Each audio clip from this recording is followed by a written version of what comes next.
Disclaimer, the way I draw and shade is not in any way, shape, or form the correct way. This is just the way that I do it. And my style and the way that I shade changes very often, so this is what I'm currently with. Thank you, and I hope you enjoy the video. So to begin with, I already have my sketch made up, and I'm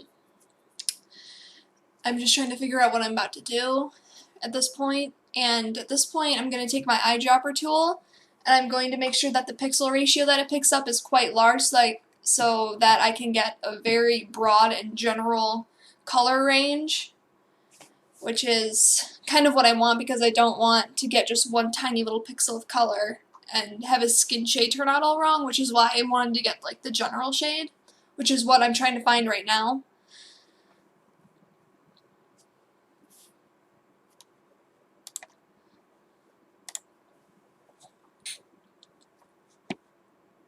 Next, I'm selecting a hard round brush with opacity set to 100 and no pen pressure. And I am going in and filling in his skin tone. And my computer was lagging a little bit at this point.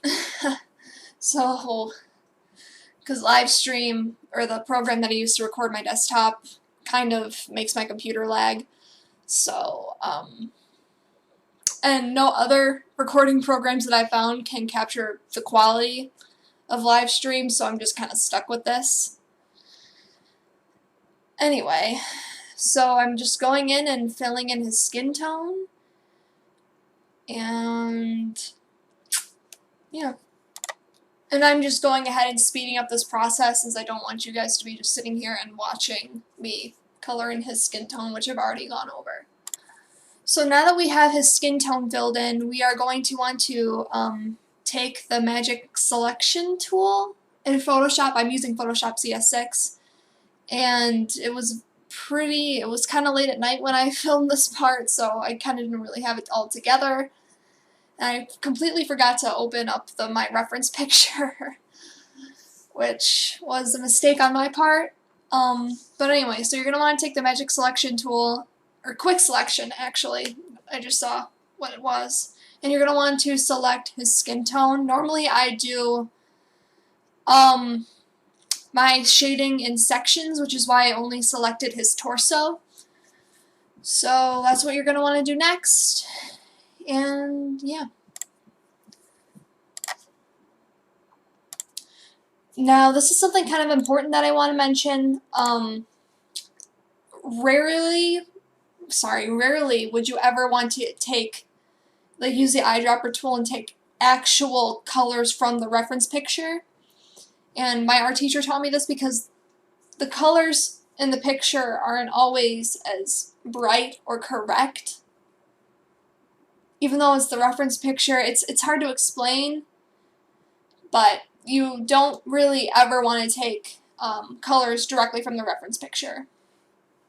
And right now I'm going in with a very larger soft round brush, and I'm going in and starting to shade in the darkest parts of his skin.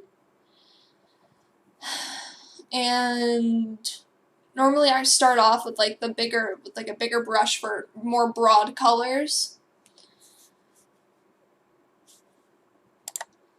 At this point I have gone in and started to add some more shading, and I'm trying to figure out what brush size to use right now. So, yeah.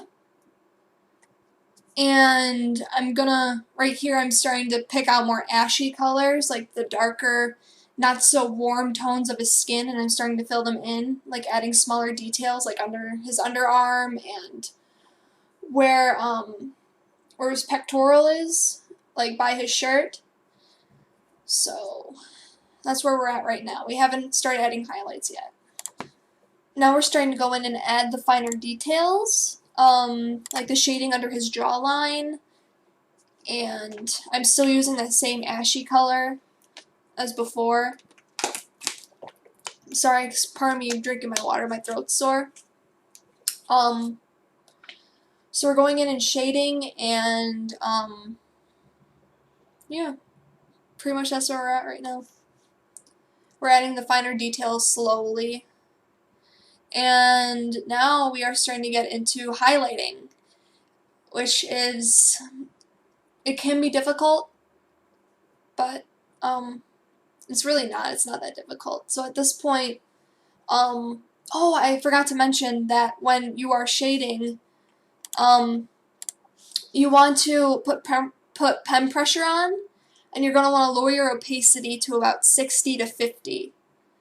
And that'll help to get you that airbrushed stroke look.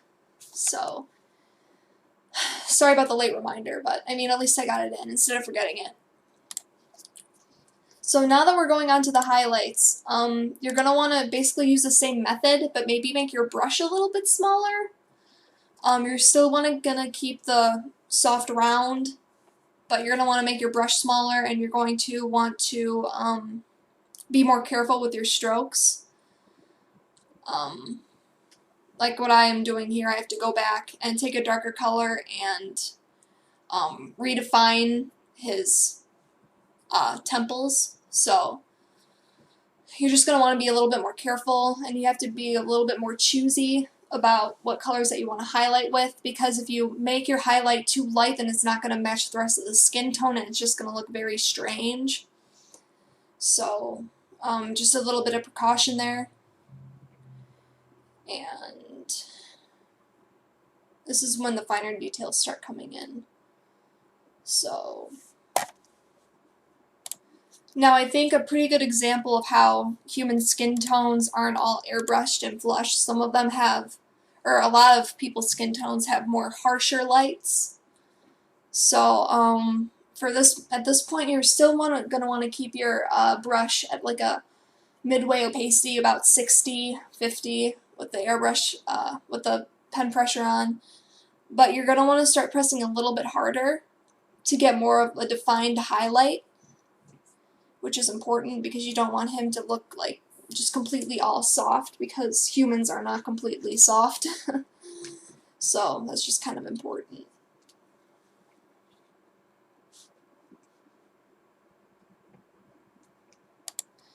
And now that we are going on to his body, I'm going to put it at I'm going to put my soft round brush at an even lower opacity. And I'm going to go in and start adding like the larger highlights, like along his shoulders, and yeah, you're just going to want to keep it light and airbrush so that it's not too light and too harsh.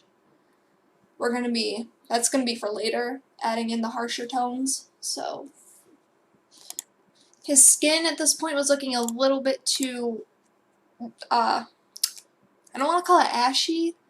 I guess ashy would be the correct word though. So I'm going in and adding some warmer tones like oranges and light browns, and really kind of warming up his skin tone instead of keeping it, just like the very light, cool tan tones and the dark ashy brown tones. So we're just going in and adding some of those warm tones to give him more life, to make him look, actually alive. So, and now that we're onto his shoulders, you're going to want to higher up the opacity again, and you're going to want to press a bit harder on your tablet if you have a tablet, or if you do this from an iPad and it has pen pressure, then you're going to want to press harder to get that more defined and brighter color onto his skin, to make it look more shiny and not so dull and airbrushed.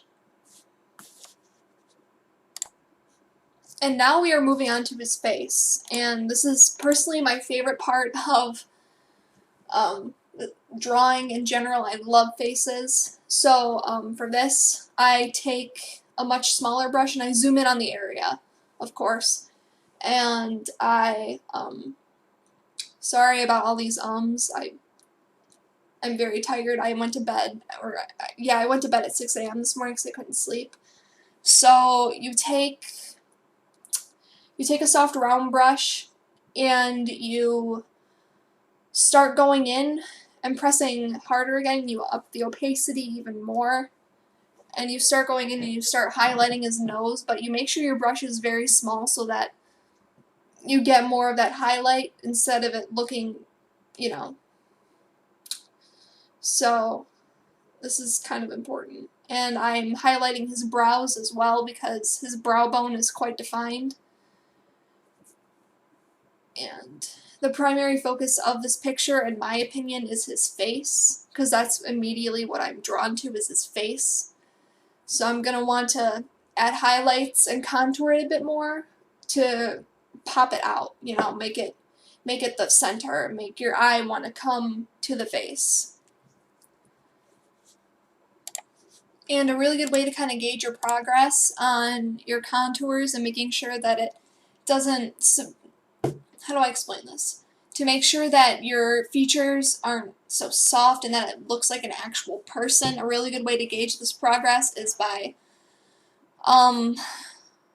setting your sketch or line art to a lower opacity and keeping your skin shading opacity at 100% so that you can actually see what you're doing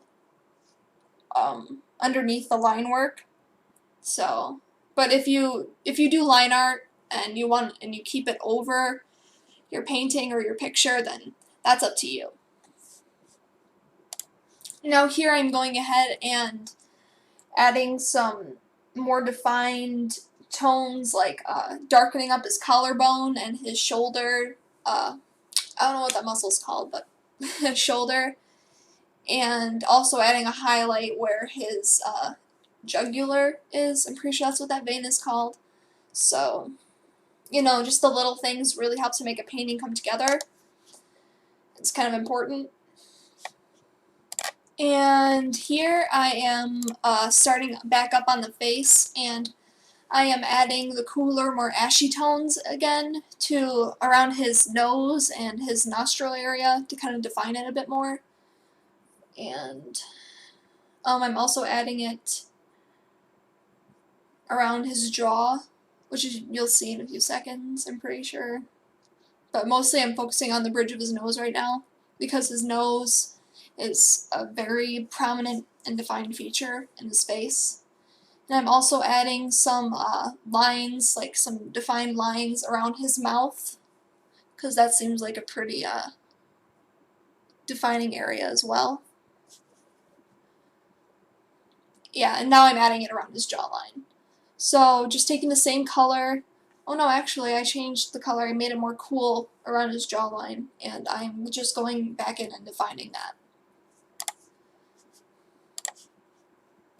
Now for the nostril area, I'm going in with a very, very, very deep brown, and I am, you know, filling in the color of his nostrils and making sure that they look more like holes and not black dots. As well as I define the outer curve of his nose with a darker color, and then I highlighted it with a very light color. So that's where we are right now. For his eyebrows, I take a soft round brush and I set it at a low opacity, and I basically brush over the shape of his eyebrows, not really defining it at all, just making it soft, you know, soft brush strokes and a soft kind of a soft shape, not so harsh. And then after I, you know, kind of get his brows in the shape that I want, I go in with the same soft round brush, but I make the brush a bit smaller, and I set the color a bit deeper, and I go in and I basically give him hairs, give him little eyebrow hairs, and they look pretty natural, they look pretty good from what I've learned. I've taught myself that trick, so I think it turned out pretty good. That's just my opinion though. And you're going to want to make sure to go a little bit on the outside of the shape and a little bit underneath the shape that you've filled in, so that they look like they're actually hairy. So now we're on to one of the most important parts of this painting, or in my opinion of a painting, are the eyes. And you're going to want to not use white. You rarely use a pure white color when you are painting anything ever. something that I've learned, and I set this at the same low opacity with pen pressure on, and I go ahead and I fill in basically his the whites of his eye, but I take like a warmer, not so white shade to do this, which is important. So next I'm picking a deeper shade for his actual iris, and I'm setting the opacity to 100, and I'm keeping the same soft brush but I'm making it smaller. I'm taking off pen pressure and I go in and I fill in the color of his eye, as you can see.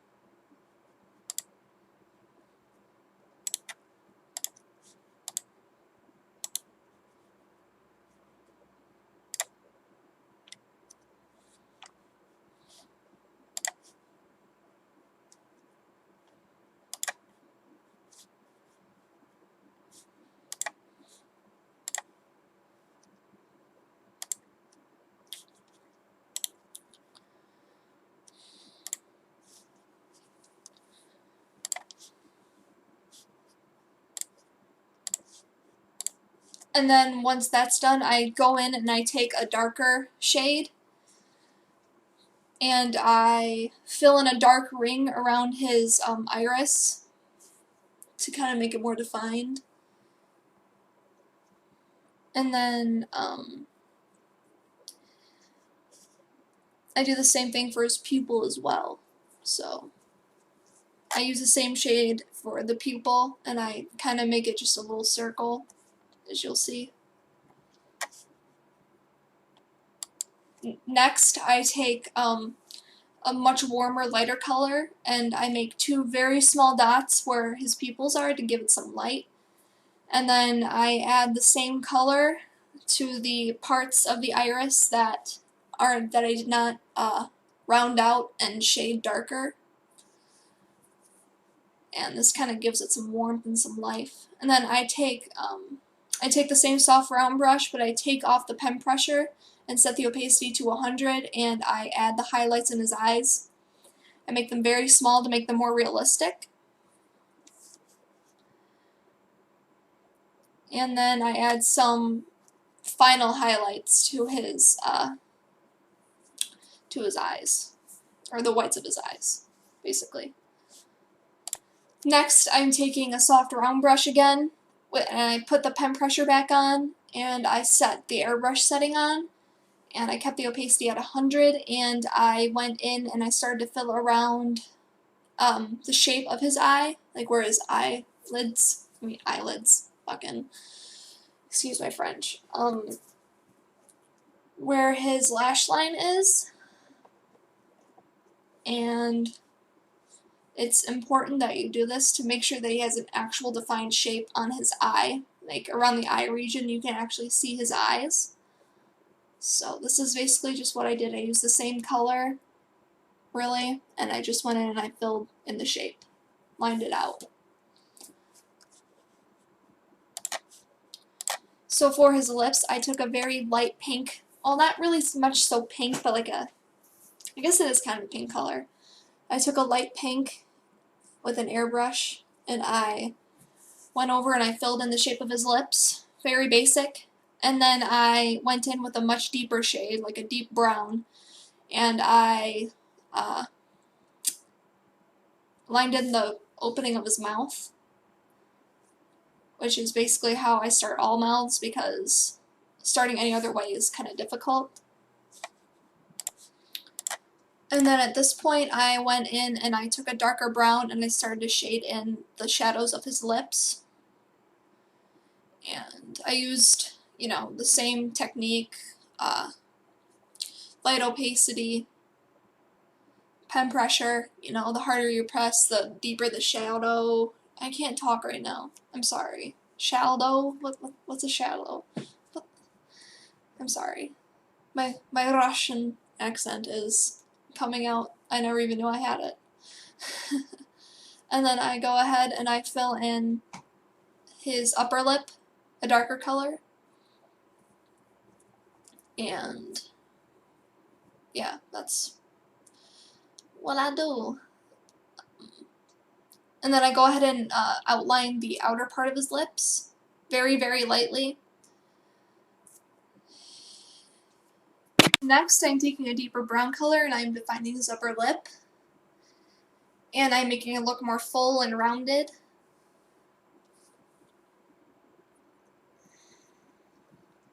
And then I am going to go in and add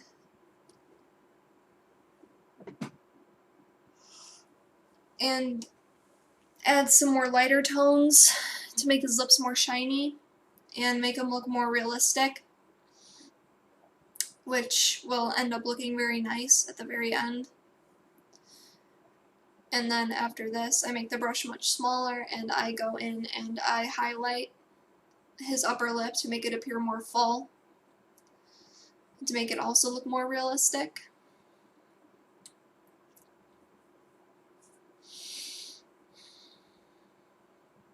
Immediately following this, I take a deeper brown color and I define his lower lip, make it appear so that it, sticks out a little bit more.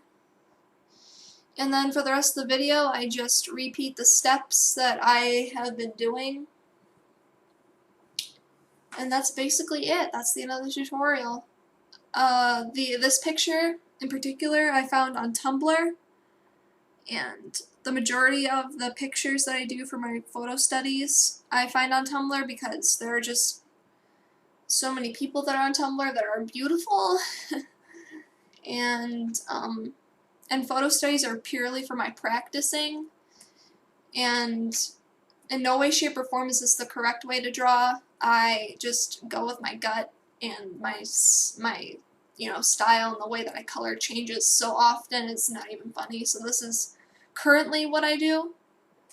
I hope you all enjoyed, and yeah, I will see you around, I guess.